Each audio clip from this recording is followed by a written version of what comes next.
Hello and welcome back to Train Your Brain now. This is Aishwarya Chaturvedi और मैं आपके साथ आज बात करूंगी क्लास 12th की बिजनेस स्टडीज़ के अंदर मार्केटिंग मैनेजमेंट एक चैप्टर है, उसके ही फंक्शंस पे बात करेंगे और साथ साथ केस स्टडीज़ जो बोर्ड्स में बहुत बार आती हैं उनके कुछ इंपॉर्टेंट केस स्टडीज़ को भी मैं यहाँ पे आपके साथ शेयर करूँगी। तो ये जो मार्केटिंग मैनेजमेंट चैप्टर है ये सिर्फ क्लास 12 तक लिमिटेड नहीं है, this is actually in higher classes as well. तो वो आप ज़रूर चेकआउट कर सकते हैं, पूरा वीडियो भी देखिए, आपको बेसिक्स भी मिलेंगे and in case you're in college तो वहाँ के हिसाब से भी आपको हेल्प होगी।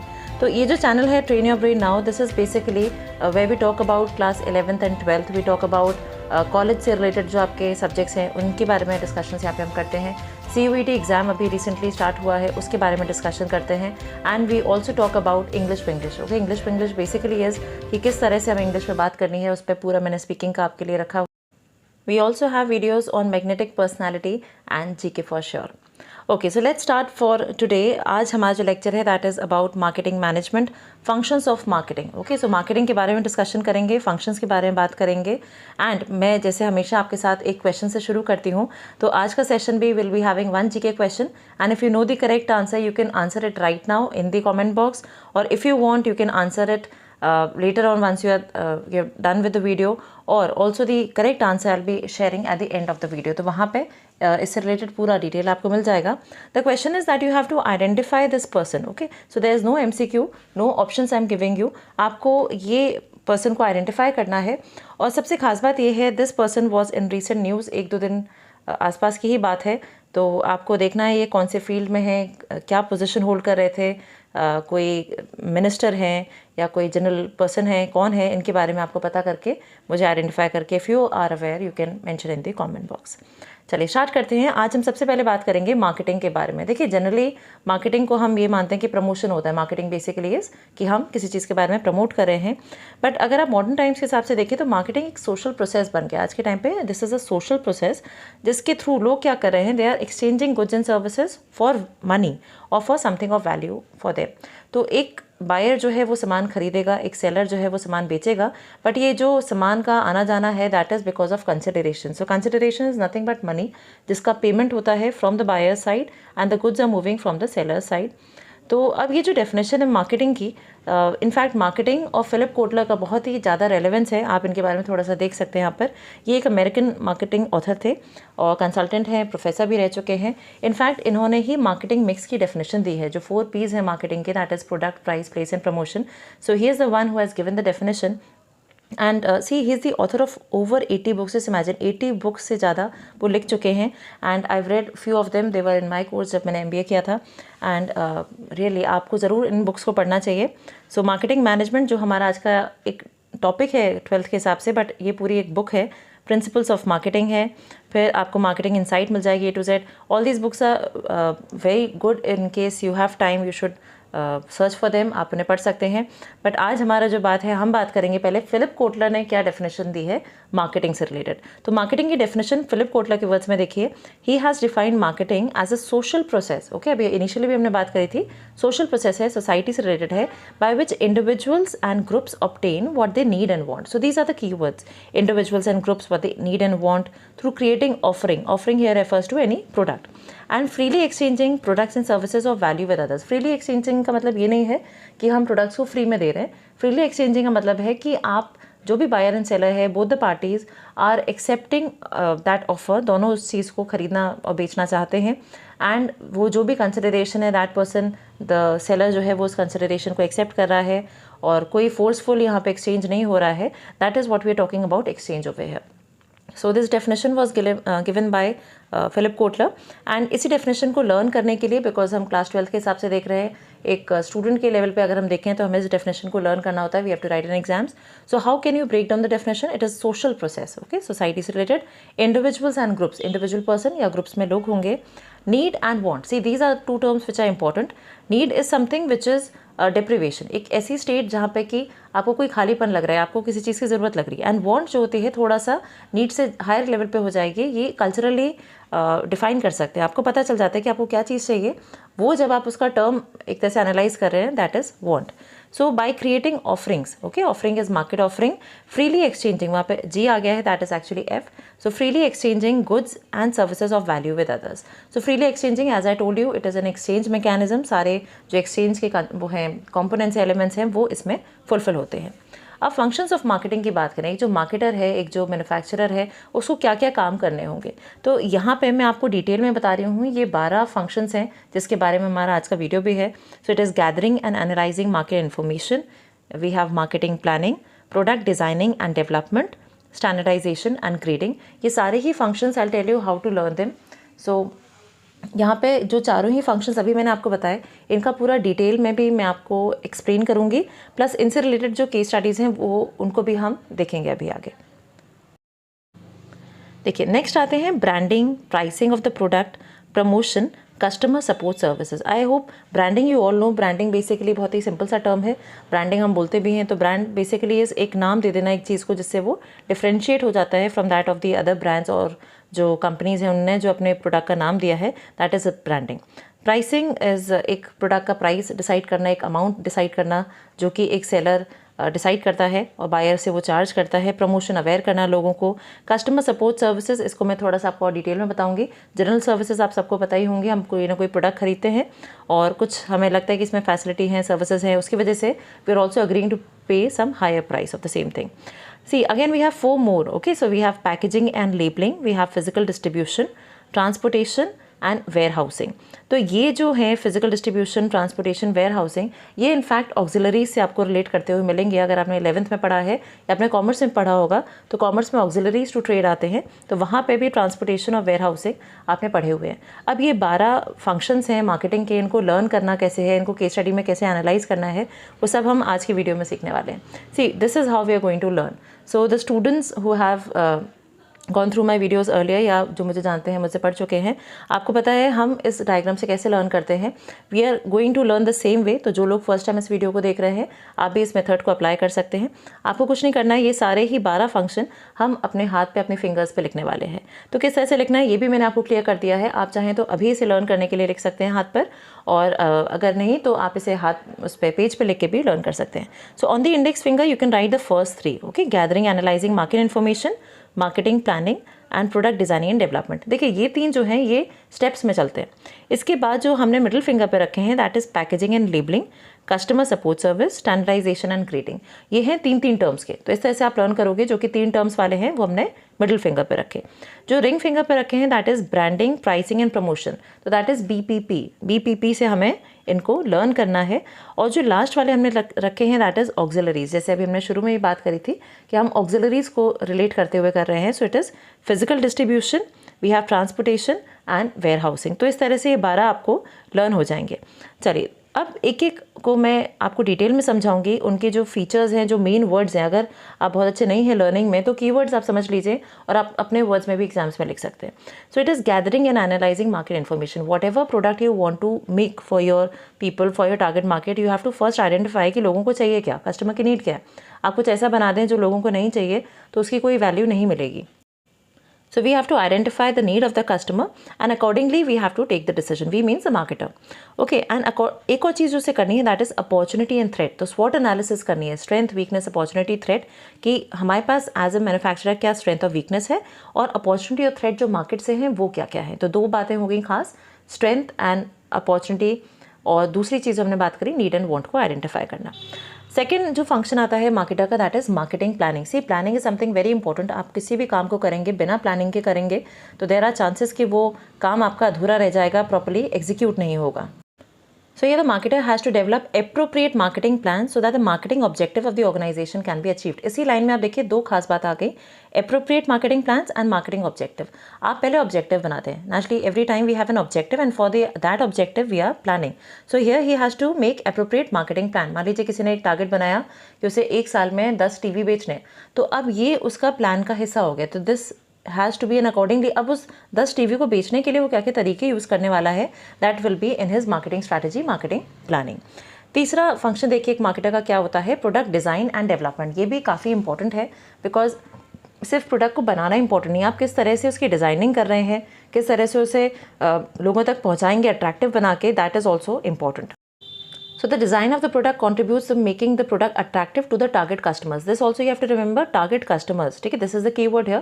तो आप सबके लिए नहीं बना रहे हैं, टारगेट कस्टमर के लिए बनाते हैं. Good design can improve the performance of the product and give it a competitive advantage. बाकी कंपनी के प्रोडक्ट से आपका प्रोडक्ट बेहतर माना जाएगा क्योंकि आपने जिस तरह से प्रोडक्ट की डिज़ाइनिंग करी है. ओके, उसे किस तरह से रिसर्च करके डेवलपमेंट करके उसे बेटर बनाने की कोशिश.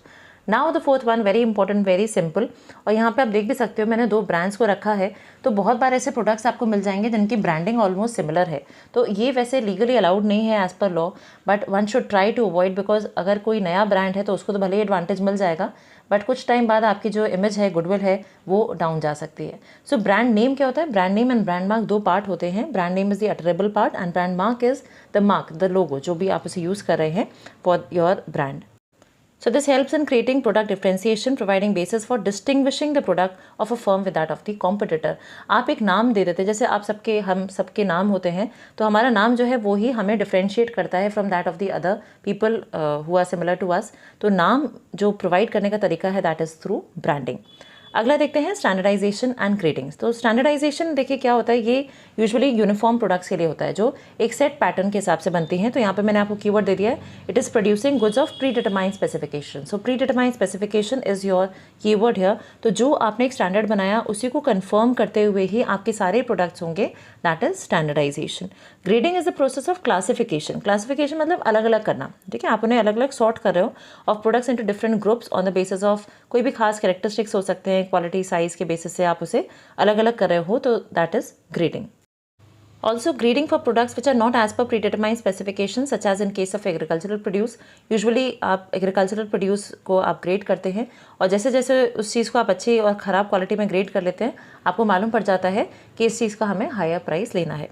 एक केस स्टडी देखिए, Ananya is a wheat manufacturer and she knew that there was no predetermined specification in case of wheat, because of which it would be difficult to achieve uniformity in the output. Identify the function of marketing. तो यहाँ पे हम कह रहे हैं कि अनन्या जो है एक वीट मैन्युफैक्चरर है, उसे पता है कि कोई प्री डिटरमाइंड स्पेसिफिकेशन नहीं होते हैं वीट के, बिकॉज वीट इज समथिंग जिसको हम ग्रेड करते हैं. तो यहाँ पे जो करेक्ट आंसर आप देख सकते हो वो भी ग्रेडिंग है, बिकॉज यहाँ पे स्टैंडर्डाइजेशन से काम नहीं चलेगा. हम वीट को उगाएंगे तो ये सब चीज़ें जो हैं ये आपकी ग्रेड की जाती हैं. तो करेक्ट आंसर यहाँ पे ग्रेडिंग हो जाएगा. नेक्स्ट फंक्शन आता है that is promotion. Promotion involves informing the customer. So keyword here is informing about the firm's product, features, etc. and persuading them. So again we have the second keyword is persuading. तो आप इन्हें अपने पास कहीं पर note down कर सकते हैं. So informing, persuading them to purchase these products, and 4 important methods of promotion are advertising, personal selling, publicity and sales promotion. तो ये जो 4 हैं ये भी अगेन प्रमोशन मिक्स है. कोई भी मिक्स होता है उसके अपने वेरिएबल्स होते हैं या एलिमेंट्स होते हैं, तो इस तरह से आप इसे लर्न कर सकते हैं. Next function is customer support service. जो मैंने आपको शुरू में ही बताया था, हम कोई भी प्रोडक्ट खरीदते हैं तो हम ये देखते हैं भाई उसकी फैसिलिटी क्या है. अगर हम कोई सामान खरीद रहे हैं तो अगर कोई इसमें हमें प्रॉब्लम आएगी तो कस्टमर कंप्लेंट्स को हैंडल वो करेंगे कि नहीं, क्रेडिट फैसिलिटी मिल रही है, मेंटेनेंस कितना है, गारंटी कितना है, टेक्निकल सर्विसेज कैसे कैसे होंगी, पूरा डिटेल में बता रहे हैं कि नहीं, इंस्टॉलेशन मिलेगा कि नहीं. तो ये सारी भी चीज़ें बहुत हद तक डिटरमाइन करती हैं कि आप एक प्रोडक्ट को खरीदेंगे या नहीं. तो मार्केटर को इस पर भी काम करना है, क्योंकि these are the basic things जिसकी वजह से कोई रिपीट सेल्स पे आगे बढ़ता है. अब रिपीट सेल्स का मतलब क्या है, आप कोई प्रोडक्ट लेते हैं, मान लीजिए आपने एलजी कंपनी का कोई प्रोडक्ट खरीदा और वो अच्छा निकला, वो अच्छा यूसेज में चल रहा है, तो नेक्स्ट टाइम भी आप एलजी की ही कंपनी का प्रोडक्ट को परचेज करेंगे. कोई और इलेक्ट्रॉनिक प्रोडक्ट अगर आपको लेना है, यू विल प्रेफर कि आप उसी कंपनी के प्रोडक्ट को खरीदें. So all this is happening because the customer support service of that company is good. तो ये भी एक इंपॉर्टेंट फंक्शन आ जाता है. Then we have physical distribution. इसको आपको ध्यान से समझना है बिकॉज ये बोर्ड्स में भी आता है. इसमें 2 खास बातें हैं. One is the decision regarding channel of distribution. Channel of distribution कौन है? वो सारे लोग जो कि हेल्प करते हैं गुड्स के मूवमेंट में. और ये कौन होंगे? होलसेलर, रिटेलर, एजेंट, इनकी बात हो रही है. और दूसरा आ जाता है physical movement of the product. Good कैसे मूव कर रहा है, ठीक है, जहाँ पे सामान बना वहाँ से जो कंजम्पशन का पॉइंट है वहाँ तक वो सामान कैसे पहुँचा. तो physical movement of the good. और ऊपर वाले की जो हमने ए में देखा that is regarding the channel of distribution. कौन कौन लोग हमारे उस प्रोडक्ट को उस जगह से दूसरी जगह ले जाने में हेल्प कर रहे हैं. इनफैक्ट ले जाने से ज़्यादा वो टाइटल भी शेयर कर रहे हैं. Title is the ownership. ठीक है, तो ओनरशिप पहले जो होलसेलर है उसकी है, उसके बाद रिटेलर की, इस तरह से ओनरशिप शेयर होती है. और फिजिकल डिस्ट्रीब्यूशन के अंदर भी 4 एलिमेंट्स आते हैं. इन्वेंट्री, स्टोरेज की हम बात करते हैं, और इसमें आगे भी हम बात करते हैं ट्रांसपोर्टेशन, वेयर हाउसिंग, इन सबको हम देखते हैं. चलिए केस स्टडी देखिए. आज generally the users of the product, particularly consumer products, are widespread and geographically separated from the place these are produced. It is necessary to move them to the place where it is needed for consumption or use. Identify the marketing function. तो यहाँ पे हमें function बताना है, तो आप देख सकते हैं, शायद हो सकता है आपको इसका आइडिया हो कि ये कौन सा फंक्शन है। If you are correct please mention in the comment box. Okay, we are coming on to the next one, that is pricing. So price of product refers to the amount of money that the customer has to pay to obtain a product. कोई भी सामान आज के time पे free नहीं है, आपको जो भी खरीदना है उसका आपको कुछ ना कुछ पैसा देना पड़ेगा। और प्राइस बहुत बड़ा एक फैक्टर है जो कि सक्सेस और फेलियर ऑफ अ प्रोडक्ट को डिटरमाइन करता है। ये बोर्ड में आ सकती है लाइन, ये आपको ध्यान रखनी होगी। The demand for a product और service is related to price. और ये भी आपको पता है, डिमांड का जो लॉ है, लॉ ऑफ डिमांड, यही बोलता है कि जितना प्राइस कम होगा उतना उस चीज़ की डिमांड जो है वो बढ़ती जाएगी। ओके, एक और देखिए इसमें खास बात आती है, क्योंकि आगे जो मैं केस स्टडी लेके आई हूँ वो इसी से रिलेट कर रही है। The marketer has to properly analyse the factors. Pricing से रिलेटेड कुछ फैक्टर्स हैं, क्या क्या है कि प्राइस ऑफ द प्रोडक्ट हम कैसे डिसाइड करेंगे। It depends upon the pricing objective. Company का प्राइसिंग ऑब्जेक्टिव क्या है, वो बहुत हाई प्राइस चाहती है, मार्केट शेयर लीडरशिप चाहती है, या वो चाहती है बस सर्वाइव हो जाए, ठीक है, या क्वालिटी कॉन्शियस कंपनी है, या उसकी मार्केटिंग मेथड्स कितने उसने यूज़ करे हुए हैं, ठीक है, प्राइसिंग स्ट्रैटेजीज़ क्या है। तो ये सारे फैक्टर्स भी बहुत हद तक डिसाइड करते हैं कि कंपनी का प्राइस क्या होगा प्रोडक्ट का। मोरओवर प्रोडक्ट का जो कॉस्ट है, उसकी यूटिलिटी है और डिमांड है, जो कॉम्पिटिटर प्राइसिंग है, इन सब चीज़ों से भी हम एक प्रोडक्ट की प्राइस को डिटरमाइन करते हैं। तो सक्सेस एंड फेलियर जो है वो प्राइस से डिटरमाइन हो रहा है। जैसे केस स्टडी की बात करें तो XYZ limited sell different types of snacks in Indian market. It charges a comparatively higher price than its competitors. तो अभी हमने पिछले में देखा ही था कि जो प्राइसिंग स्ट्रैटेजी है उसमें ऐसा होता है कि हम हाई प्राइस लो प्राइस कर सकते हैं as compare to the competitor. और ये स्ट्रैटेजी हमेशा आपको ध्यान रखना है, it is with respect to the competitor. तो आपको फंक्शन पूछा गया था, फंक्शन यहाँ पे कोई और नहीं but this is actually pricing. तो यहाँ पे हम प्राइसिंग की बात कर रहे हैं। Coming on to the next one, that is packaging and labelling, very important. इसमें देखिए लास्ट लाइन दी हुई है, packaging labelling have become so important modern day that they are considered as the pillars of marketing. Again this is a board question, आप इसको please ध्यान रखिए। Packaging basically क्या है, एक रैपर डिसाइड करना, एक रैपर डिज़ाइन करना पूरा कि किस तरह से हमारा प्रोडक्ट पैक होगा, उसकी लेबलिंग क्या होगी, क्या क्या इन्फॉर्मेशन उसके ऊपर लिखा जाएगा। तो जब कोई लेबल बनाया जाता है वो एक सिंपल टैग भी हो सकता है, एक छोटा सा कोई एक स्टिकर सा लगा हो, या पूरा डिटेल ग्राफिक्स उसमें हो सकते हैं। अगर it depends upon the company का क्या मैसेज है, क्या उसकी विजन है, उसके हिसाब से वो और कितना खर्चा कर सकते हैं, उसके हिसाब से वो पैकेजिंग और लेबलिंग पे वर्क करते हैं। तो इसी से रिलेटेड एक केस स्टडी है, cracker manufacturer has to print appropriate safety warning on the package of their product as required by law, identify the function of marketing. अब उसने कहा कि जो क्रैकर मैन्युफैक्चरिंग एक ऑर्गेनाइजेशन, एक कंपनी है, उनको एक एप्रोप्रिएट वार्निंग देनी है। आपको पता ही है कुछ ऐसे प्रोडक्ट्स होते हैं जो हार्मफुल हो सकते हैं या सेफ्टी स्टैंडर्ड को मीट आउट करें, इसके लिए आपको कुछ ना कुछ वार्निंग देनी पड़ती है, लॉ की तरफ से बोला गया है। तो this is actually labelling. Labelling में आ जाता है, कुछ ऐसी लेबलिंग्स हैं जो कि गवर्नमेंट की तरफ से कंपलसरी हैं अगर आपका प्रोडक्ट उस कैटेगरी में फॉल करता है। Next is warehousing. In order to maintain smooth flow of product in the market, there is a need of proper storage of the product. We all know that round the year सारा सामान नहीं बनता है। आज अभी तक बहुत से ऐसे प्रोडक्ट्स हैं जो कि खास टेम्परेचर पे, खास टाइम पे ही बनाए जाते हैं, तो उनको उस समय बना के then we have to store them. तो स्टोरेज करते हैं वेयर हाउसिंग में। एंड ऑल्सो हमारी जो होल्डिंग और कैरिंग कॉस्ट है उसके बारे में भी आपको यहाँ पे ध्यान रखना है। इन्वेंट्री का भी हम यहाँ पर रेलेवेंस देख सकते हैं, बिकॉज कितना डिमांड है उसके हिसाब से हम इन्वेंट्री को अपने पास स्टॉक करके रखते हैं और बाकी सारा सामान जो होता है वो गोडाउन या वेयर हाउस में होता है। So we are through with the lecture for today. The functions we have completed and सारे ही functions को आप एक बार देख सकते हैं, जो मैंने आपको एक्सरसाइज बताई उससे आप बनाकर एक बार रीचेक कर सकते हैं आपको कितने याद हैं। And the answer I hope you have read it. The first citizen of independent India to ever cast a vote, Shyam Saran Negi, died on 5th November 2022 at the age of 106 at his residence in Himachal Pradesh Kinnaur. तो ये एक voter थे, in fact India के सबसे पहले voter थे, और 5 तारीख को कल की डेट को इनकी डेथ हो गई थी and he was 106 years. So just imagine at this age he died. So naturally life को जीना है तो आगे बढ़ना है, अच्छी कोशिशें करते रहिए। If you can do better than always do it. ये सोचते नहीं रहना है कि मैं अच्छा करूँगा या अच्छा करूँगी, उस अच्छे करूँगी सिचुएशन को आपको लेके आना है, उसे you have to make that thing realistic. So thank you so much for watching and if you like the video please do like, share and subscribe. Take care, bye bye.